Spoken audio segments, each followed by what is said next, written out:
Wei An had never forgotten where he came from. His mother ran a small grocery, their family barely scraping by. Every book, every exam, every late night at the library had been a battle for a future that seemed just out of reach. When the acceptance letter from Huaxia University arrived, so did the scholarship that made it possible. A full ride under the Shen Group Education Fund. The irony was cruel, because if there was one person Wei An despised more than anyone, it was Shen Ruilin. Their rivalry stretched back through childhood. Shen Ruilin, the flawless alpha heir, stood at the top of every class, every competition, every court.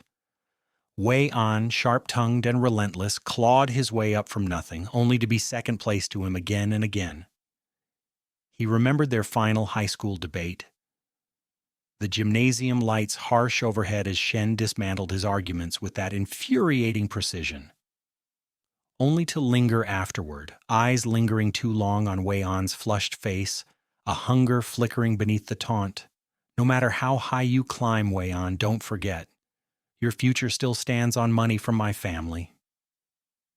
That wound never healed, so in university Wei An avoided him like the plague. He worked part-time jobs, studied late, and kept his distance. The last thing he wanted was to owe Shen Ruilin anything, not acknowledgement, not attention, not even a glance. But fate didn't care about what he wanted. That night, an old classmate, Louis, had returned from abroad and invited everyone to a reunion dinner. Wei An went only out of obligation. He sat quietly, picking at his food, until the air shifted. Shen Ruilin walked in. The suit, the quiet confidence, the faint trace of lychee in the air, he hadn't changed at all. Immediately, the table's energy gravitated to him. Toasts, laughter, admiration, as if he owned the room. Wei An stayed at the far end, lips pressed thin. It shouldn't matter anymore, they weren't competing. He could ignore him. But the alcohol burned strangely hot. Too hot. His skin flushed, his pulse stuttered, and a sharp ache twisted in his gut. Panic gripped him. This wasn't drunkenness. His whole body was on fire. He excused himself, stumbling upstairs to the attached hotel and booked a room just to collapse on the bed. Breath ragged, he clutched at the sheets as realization dawned. He wasn't a beta after all. At 20, long past the usual age, he was presenting as an omega, alone, weak, in heat. He remembered Louis's easy promise, "Text me when you're safe." His trembling hands fumbled with his phone. Made it, not home, got a room. Sick? Bring medicine? Room 1301. He dropped the phone, desperate just to breathe. Half an hour later, the doorbell rang. Relief flickered. Louis had come. Wei An dragged himself to the door and pulled it open. And froze. Shen Ruilin stood there, phone in hand, eyes dark and unreadable. On the screen, Wei An's desperate message glowed. Sent not to Louis, but to him. The air shifted instantly. The alpha's lychee pheromones swept over him, colliding with Wei An's uncontrolled omega heat like a storm. Wei An's world tilted, and in that moment the first mistake was made. The instant Shen Ruilin stepped inside, Wei An knew disaster had struck. His knees weakened as unbearable heat tore through him, skin feverish, breath shallow, every nerve screaming for relief. The Omega presentation he had never prepared for hit him in full force, raw and unshielded. He stumbled backward, only to be caught in a grip that was far too steady, far too familiar. Shen's hand, hot and firm around his wrist, steadied him effortlessly. "Let go," Wei An hissed. But his voice broke into a shudder, shame curling in his stomach. Shen's eyes darkened. His nostrils flared, catching the delicate, ringing scent of lily of the valley rising helplessly from Wei An's skin. He swallowed hard, voice strained. "You're an Omega." Wei An forced out a bitter laugh. "No, you're smelling things. Your whole family are Omegas." But even as he tried to joke, his body betrayed him, trembling. Pheromones flooding the small hotel room in waves of desperate sweetness. Shen inhaled sharply, jaw tightening as if in pain. The lychee edge of his own scent spread like wildfire, intoxicating, invasive. His pupils dilated, predatory, red glint flickering in his gaze. "Damn it, Wei An, stop looking at me like that. You'll push me over." Wei An wanted to shove him away, scream, anything.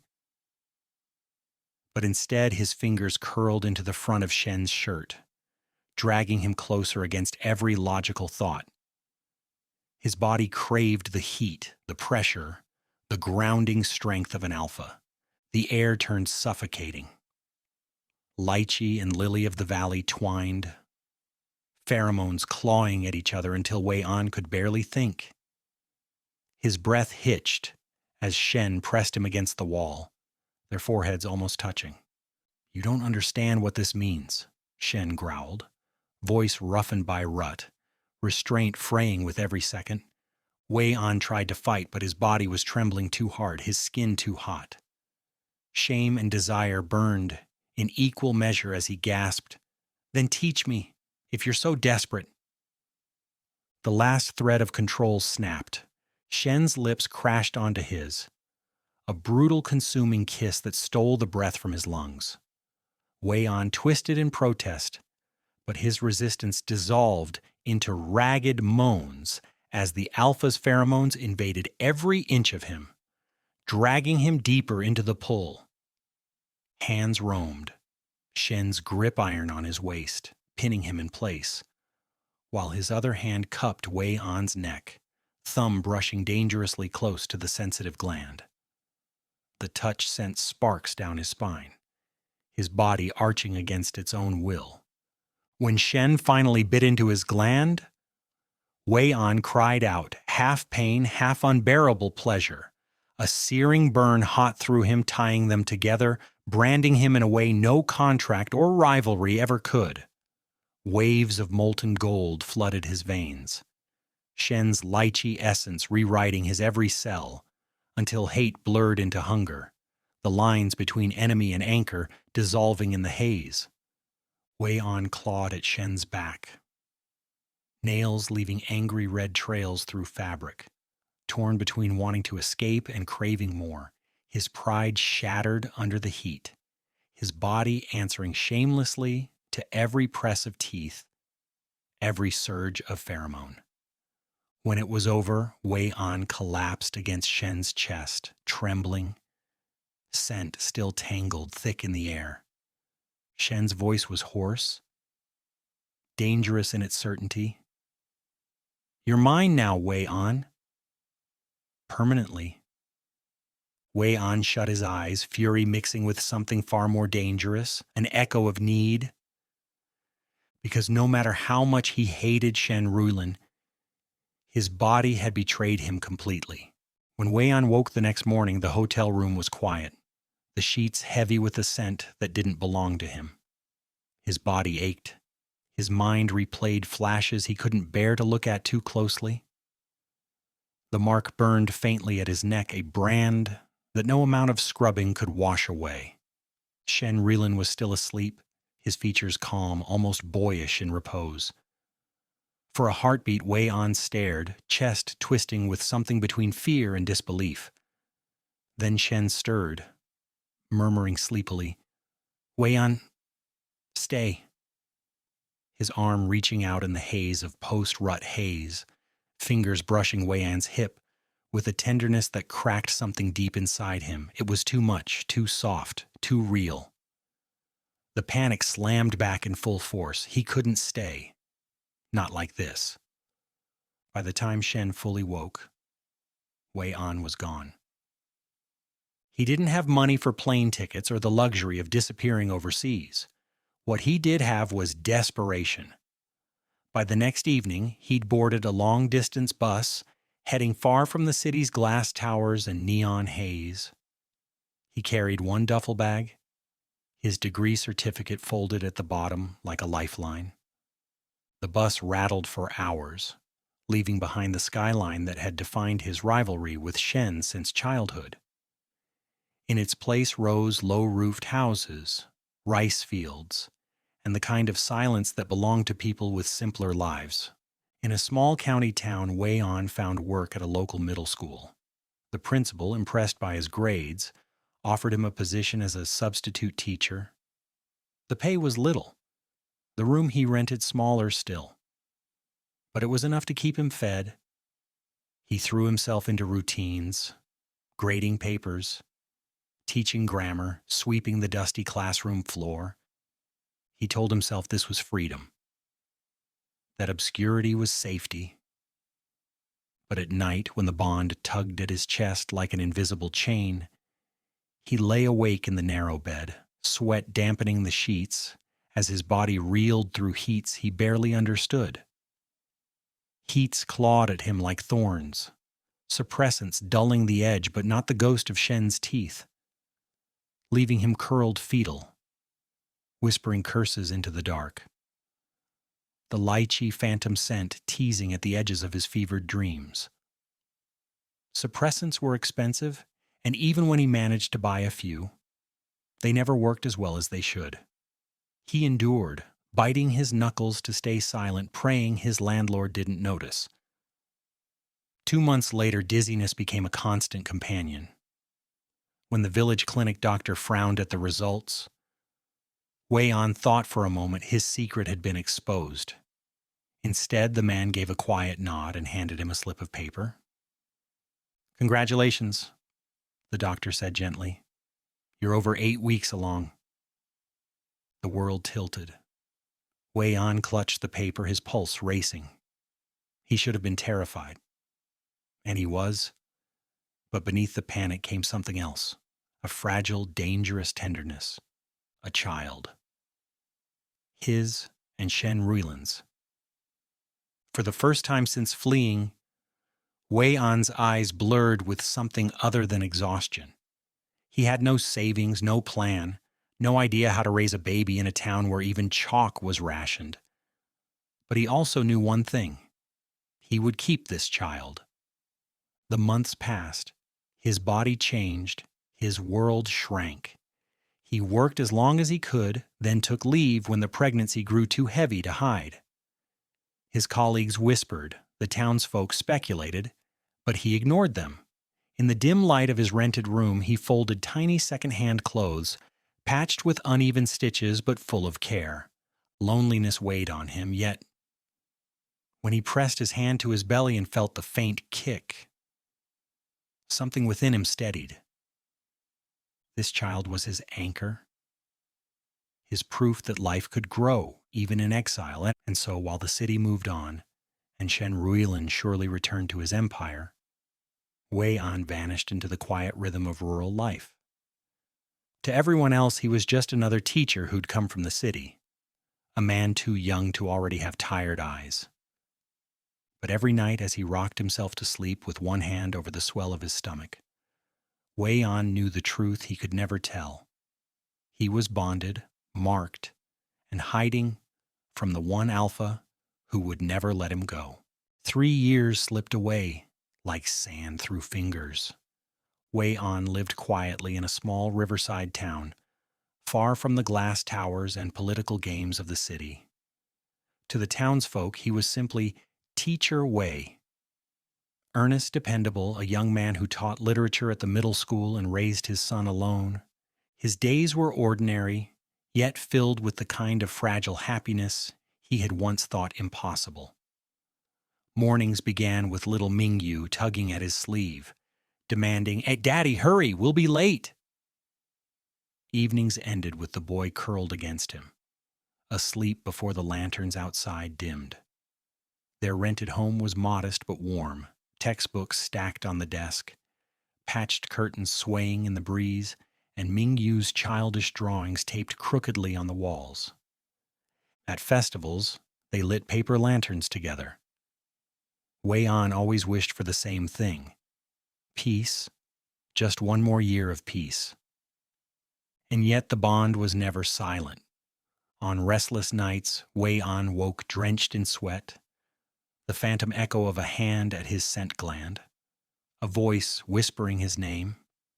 He told himself the bond was stretched thin by distance, that Shen Ruilin must have long forgotten him. But the thread remained, faint, unbroken, tugging whenever he dared to believe he was safe. One evening after a school event, a local alpha from the neighboring village lingered too long at the gate, nostrils flaring as he caught a whiff of Wei An's lingering heat traces. "You smell unsettled, Teacher Wei. Need help with that?" The words dripped with false concern, but the bond flared like jealousy uncoiled, a sharp tug in Wei An's chest that sent him recoiling, heart pounding, as if Shen himself had scented the threat from miles away. He sent the man away with a curt dismissal, but the echo lingered, a reminder that safety was always one breath from shattering. He never told Mingyu who his father was. How could he? To say the name Shen Ruilin would summon a world he had fought to escape. Still, whenever Mingyu laughed with that same sharp tilt of his lips, echoing the infuriating smirk from their final exam war, when Shen had leaned in close after victory, breath warm against Wei An's ear. Whenever his gaze mirrored the arrogance of another man's eyes, Wei An felt a knife twist in his chest. Meanwhile, in the city, Shen Ruilin had not forgotten. The morning Wei An disappeared, Shen woke to an empty bed, a faint trace of lilies on the sheets, and an ache in his chest where the bond had been forged. He had expected fury, guilt, denial, anything but silence. Instead, Wei An had vanished as if he'd never existed. For 3 years, Shen searched. He scoured alumni lists, pulled favors through the Shen family's vast network, followed paper trails across universities and cities. At first, he believed Wei An had gone abroad. Rumors even said he was in America. Shen flew across oceans, chasing ghosts. Each time he returned empty-handed. What finally gave him the thread was a slip. An old classmate of Wei An's posted a photo of a rural school charity event, a teacher standing in the background with a familiar slope of shoulders. Shen's men dug deeper and the details fell into place: a scholarship record, a teaching contract. A small town no one of his status should have ever cared about. He had found him, the doorway. It was late summer when the past arrived. Cicadas screamed in the trees. Wei An was washing vegetables in a chipped basin. Mingyu bent over his homework with a stub of pencil. The knock on the door was low, deliberate. Wei An opened it. And the years he had carefully built crumbled in an instant. Shen Ruilin stood there, suit wrinkled from travel, eyes burning with exhaustion and something far sharper. His scent struck like a storm. Lychee sweetness laced with bitterness. "Wei An?" His voice was hoarse but steady. "Do you mind explaining why I woke up one morning and my other half was just gone?" Wei An's breath caught, his knees threatened to buckle, and then, "Daddy?" Mingyu's soft voice piped up, peeking from behind his father's legs, eyes wide with curiosity. "Who's this uncle?" "He smells like candy. Can he stay for dinner?" The silence cracked like thunder. Shen's gaze darted to the boy, then back to Wei An. For the first time in years, his carefully controlled composure broke. Disbelief and fury warring with something far more dangerous in his eyes. Wei An's secret was out.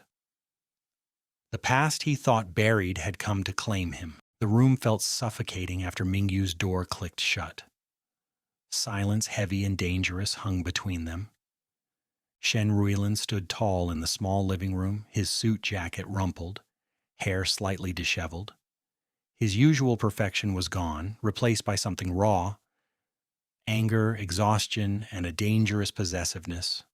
Wei An pressed back against the wall, his pulse racing, every nerve on edge. He had dreamed of this moment in his nightmares. Shen finding him, the truth laid bare. Now that it was real, it was worse than anything he imagined. Shen's voice cut through the air, low and sharp. 3 years. Do you have any idea what you put me through? Wei An's lips trembled. I dash. You disappeared, Shen continued, his words like blades. Without a word. After bonding me, after tying me to you for life, you vanished. Do you know what that bond felt like? Like being dragged into hell every night, and then today? His voice dropped, trembling with restrained fury. I find you living quietly with my son. Wei An's fists clenched. He's mine. I raised him. You weren't there. Shen surged forward, slamming a hand against the wall beside Wei An's head. His pheromones flared, heavy with dominance, the scent of lychee flooding the small house. Shen's breath ghosted his gland, reigniting the mark like live wire. Wei An's traitorous body arching into the threat, a shiver of unwanted heat coiling low in his belly. Wei An's knees nearly buckled under the weight of it, his Omega instinct screaming both fear and something dangerously close to surrender. Don't you dare, Shen hissed, face inches from his. Don't you dare say he's only yours. He's my blood, Wei An, ours. Wei An's throat ached as he forced the words out. I ran because I was scared. Scared of you. Scared of the bond. Scared of losing myself. Shen's expression twisted, half fury, half something else. His grip on Wei An's wrist tightened until it hurt. You think I would have abandoned you? That I would have left you to face this alone? His voice cracked, but he forced it back into steel. You were mine, Wei An. You've always been mine. Wei An tried to meet his gaze, but the intensity burned. You hated me our whole lives. Don't stand here and pretend otherwise. For the first time, Shen laughed, short, sharp, bitter. Hated you? Is that what you thought? That all those years of chasing, competing, taunting were hate? His eyes darkened, voice dropping to a dangerous whisper. You were the only one I ever saw. The only one I couldn't let go of? Remember that debate in the gym? I tore into your points not to win, but because arguing with you made me feel alive, your fire pulling at me even then. And that night, his voice faltered, breath heavy. That night you gave yourself to me. And then you left me with nothing.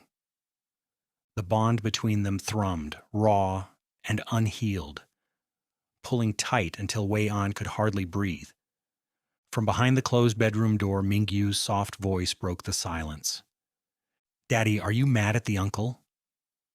Wei An's chest constricted. Shen's grip loosened, but his eyes stayed locked on him, hungry, furious, desperate. This wasn't over. Not by a long shot. The storm of confrontation had left the room raw and heavy. But as Mingyu's footsteps faded down the hall with the caretaker, silence returned. A silence too sharp, too full of the words left unspoken. Wei An stood rigid by the door, one hand gripping the frame as though he might bolt again. Shen Ruilin sat collapsed on the sofa, the fury still etched into his jaw, but his eyes clouded with something far more fragile. For a long moment neither spoke. Then Shen's voice, hoarse, cut through the quiet. You ran because you thought I didn't want you. Wei An's lips trembled. He wanted to deny it, but the truth slipped out in a whisper. You always looked at me like I was your enemy. I thought that night it was just heat and rut, that it meant nothing. And after, I couldn't risk you taking him away from me. I couldn't risk losing Mingyu. At the sound of the boy's name, Shen's expression broke. He pressed a hand to his temple, almost laughing at the absurdity of it all. 3 years? Do you have any idea what those 3 years were for me? Every city, every lead, I chased them all. I wasn't searching for an Omega. I wasn't searching for a child. I was searching for you. Wei An turned, startled. The raw honesty in Shen's voice left no room for doubt. He wasn't lying. Shen rose slowly and crossed the space between them. He stopped only a step away, as though afraid Wei An might retreat again. I've been a fool. I thought if I demanded, if I forced, you'd stay. But you're not a chain I can hold. You've always been fire, always slipping past my grasp. And still, you were the only one who ever mattered. The weight of those words struck deeper than anger ever had. Wei An's chest tightened, the walls he'd built crumbling under the sincerity shining in Shen's gaze. I can't undo the past, Shen continued softer now. But give me a chance. Not as an alpha claiming an omega, not because of a bond, but as Ruilin, just a man who's loved you far longer than I ever admitted. Wei An's knees weakened. He remembered the years of rivalry, the endless bickering, the heat of that night and the lonely mornings after. But most of all, he remembered the exhaustion in Shen's eyes when he'd appeared at his door, an alpha worn raw by years of searching. Slowly Wei An let go of the door frame. His voice trembled as he spoke. I don't know if I can forgive everything yet, but I'm tired too. Maybe it's time I stopped running. Shen exhaled, relief flooding his face. Tentatively, he reached out, fingers brushing Wei An's wrist. This time, Wei An didn't pull away. The accidental touch sparked, like dry tinder, a minor echo of heat rippling through them both. Shen's rut-shadowed growl low in his throat.